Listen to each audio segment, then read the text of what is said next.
Sponsored by Matex Heating, Cooling, and Plumbing. On the Wednesday night before Thanksgiving, we've got temperatures that remain in the 30s across central Illinois. 31 in Jacksonville is one of the cooler spots. 35 right now in Decatur. 38 in Paris and 34 in Pontiac. Champaign is 35. And we're still overlooking our State Farm Center on our Adams Memorial weather camera, part of the Roof and Dog INET. Again, the camera's just not shaking as much as it used to be because of the fact that the winds are much lighter. Only around 25 miles an hour with the sustained winds, and those gusts are on 30. They're going to be going even lower than that as we go past midnight tonight. Our Thanksgiving, though, will be cloudy with temperatures in the upper 30s, but it's not raining, it's not snowing, and it won't be windy either. WCIA 3 News starts right now. Now from WCIA 3 News. 5 years down the road, it's going to look a lot different than it does now. One village put a plan in place to help crack down on crime, but has it done any good? What we found out. Plus, a place that helps people with special needs is closing, but another group says it wasn't supposed to happen. A lot of people are getting ready for tomorrow's Thanksgiving meal, where you can go, what you might still need to buy, and how to keep your family safe. You're watching your local news leader. This is WCIA 3 News at 10. We generally encourage our residents to call the police to report things, to be observant. Champaign County saw several incidents of gun violence in the last week, and a program in one village is making an impact toward fighting it. Good evening, I'm Paul Cicchini. And I'm Jessica Coons. At the beginning of the year, Rantoul introduced a program geared towards stopping serious violent crime. It's called Crime-Free Housing. People living in rental properties have to sign an agreement saying they won't commit crimes or they'll be sent packing. With 3 straight days of gun violence in the village, we asked if that initiative is working.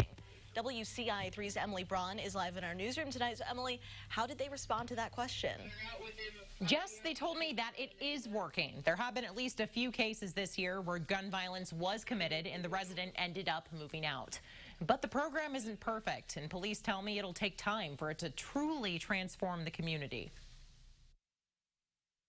About half of people who live in Rantoul live in a rental property. So there's a good chance you'll run into someone who knows about crime-free housing. Our unique ordinance has accommodated many of the concerns that were raised, and it is something of a model for Illinois, I'm told. Hank Gamble is just one landlord overseeing the crime-free housing initiative. It just started at the beginning of this year. Rantoul is the first central Illinois town to adopt something like this. This is the crime-free lease addendum. As soon as the resident signs this, they agree that they and their guests will not commit serious crime at home or around town, or else the lease is up. There will be consequences. I think just verbalizing it at the point of signing a lease is a step in the right direction. But I asked Rantoul Police Chief Tony Brown, is this step actually making strides towards stopping gun violence? This year so far, I think we've had about a half dozen incidents where people violated the lease addendum, and I would think probably half of those have been for gun violence, unlawful use of weapon type offenses. In those cases, the resident moved out. This program is still new. Not every landlord is doing it yet, but come January, they will be. Right now, there are flaws. I mean, our whole system is based upon a presumption that people will speak up and tell everything they know, and it doesn't always work that way. But we can always do more. And plenty of room for growth. I think over time they're going to be resolved as we, as we figure out, as we go through the, kind of the growing pains of the program. 5 years down the road, it's going to look a lot different than it does now. Now, about the recent string of shootings from the past few days, Brown told me the suspects involved are names they've seen before in connection to gun violence. In other words, he says it tends to be the same people or groups committing the violent crime. Live in the newsroom, Emily Braun, WCIA 3, your local news leader. It's an interesting program. Emily, thanks so much. There are other zero-tolerance crimes listed on that lease addendum. Some of those include sexual assault, home invasion, aggravated battery, and vehicle theft. We have an update for you tonight. The passenger who escaped a car that sank to the bottom of a pond in Sherman was back in court today. Gage Patterson faces charges of domestic battery, armed violence, and home invasion. He's accused of beating 16-year-old Kaylee Mahochko last summer. In October, she was driving a car when it went into the pond. She died. Patterson survived. A time frame for Patterson's trial was set today. We now know it'll be sometime during the 2nd and 3rd weeks of February. An additional charge was added to Patterson's docket since the crash happened last month. He's accused of violating the order of protection the victim's mother placed against him in September. Surveillance and an underage informant caught 5 people selling vaping and tobacco products to minors. They'll work at different stores in Springfield. They'll be fined at least $200, and repeat offenders will be charged more. A career fair gave people the chance to learn the ins and outs of entering the marijuana industry. It's hosted by the Minority Business Development Center and Handcrafted Cannabis Company in Peoria. Pot will be legal in January. Business owners say they don't want cities across central Illinois to miss out on what they call a great opportunity. An organization that serves people with special needs is closing. United Cerebral Palsy Land of Lincoln in Decatur, or UCP, shut down today, but many still don't know why it's happening. WCIA 3's Jamie Mays is with us. So Jamie, what do people who received services from them have to say about this? Yeah, some parents in Decatur told me they are frustrated this happened and they weren't given a lot of details. In October, Spark of Springfield announced it would take over the nonprofit. But last week, the Decatur office posted on their website that isn't happening, and they were closing as of today. They also told people the Springfield, Champaign, and Bloomington UCP locations are closing. So I called Spark to ask about the agreement. Their CEO told me Springfield's UCP staff and families that need support will still get their help.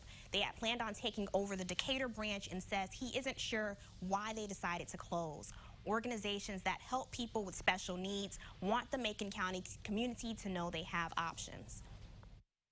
If some of the clients who've utilized UCP are looking for a place to call home, we're more than happy to expand our services, to look at opportunities to serve those with special needs, or to accommodate some of those that currently are not being accommodated.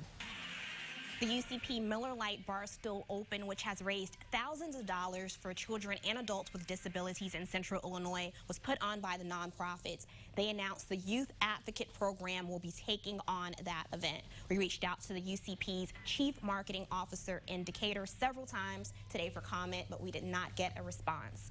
Back to you. Hopefully you hear back from them and you can get some more questions answered. All right, Jamie, thank you. UCP of Decatur released a statement on their Facebook page which says, in part, this abrupt announcement fills us with tremendous sadness for the individuals we serve. We will work hard to connect individuals and their families with other local agencies to fill their needs. New for you tonight, a construction project that's closed down part of a street in Champaign is now back open. Prospect Avenue from Windsor to Curtis has been closed since July. The city says most of the project is done, and there's a new always stop at Prospect and Burwash. Workers will be back in that area in the spring to finish up the path and sidewalk. And for some of you, that stretch of road reopening will make it easier to pick up items you may have forgotten for Thanksgiving tomorrow. Reps at Meyer made a list of the most commonly forgotten foods around Thanksgiving. Among them, sweet potatoes, cream cheese, cream of mushroom soup, celery, and butter. They say it can be easy to forget celery, for example, because you don't realize it's in dressing. Make a list. Don't underestimate how much you're going to need. You might think you've got some at home in your pantry, but this is the time of year where you don't want to forget that key ingredient, because if you do, you might not be able to get that person their favorite dish for the holiday season, so you don't want to miss out on that. Now, if you did forget something, several stores, including Meyer, are open 24 hours. Some people in Decatur got to eat their Thanksgiving dinner early. Volunteers at Faith Fellowship Christian Church served the community free food. It was for anyone who may not get a meal tomorrow or who just wanted a place to enjoy the holiday with others. The pastor says they've offered the dinner for the past 18 years and look forward to putting on the event. We just see so many people out in the community who even people who earned a lot of money maybe 2, 3, 5 years ago, and now they're on the streets, and we see those people. And God's put it on our heart to help those who just seem helpless and hopeless. Tomorrow afternoon, church volunteers say they'll be handing out about 60 meals to people in the community who need them. Wingstop in Champaign is giving out free meals tomorrow. You can stop by the restaurant near Green and Neal from 11 a.m. to 2 p.m. You'll be able to get 5 boneless wings, fries, a roll and water. For a list of more places in Central Illinois giving out meals tomorrow, you can go to WCIA.com. Many of you will be cooking tomorrow for family and friends. What you should know so you don't need to call the fire department. Plus, for some, it was just a windy day. For others, it was a reminder of last year's tragedy. And Saturday will be the last home game for Illinois football seniors. Why, it's been a long road for many of them.